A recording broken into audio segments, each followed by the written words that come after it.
Ready for a quick tutorial? Today, I'll guide you through the process of changing your Epic Games account age.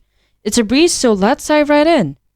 There are instances where adjusting your Epic Games account age becomes necessary. Maybe you made an error during signup or need access to age-restricted games or features.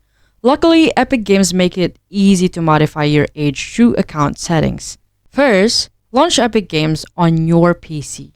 Then, click your profile icon in the upper right corner. From the drop-down menu, go to Account, redirecting you to your online Epic Games account settings.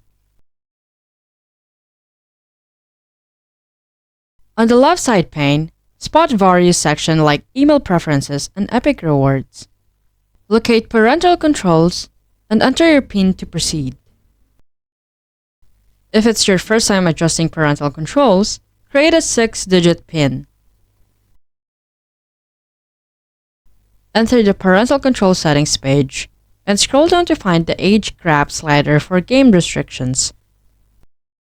Set the slider to Unrated to remove age limits for game downloads, and if needed, adjust to a specific age limit such as 16 plus or 18 plus. And that's all. If you found this guide helpful, please don't forget to like, subscribe, and hit the notification bell for more updates. Until next time, bye-bye!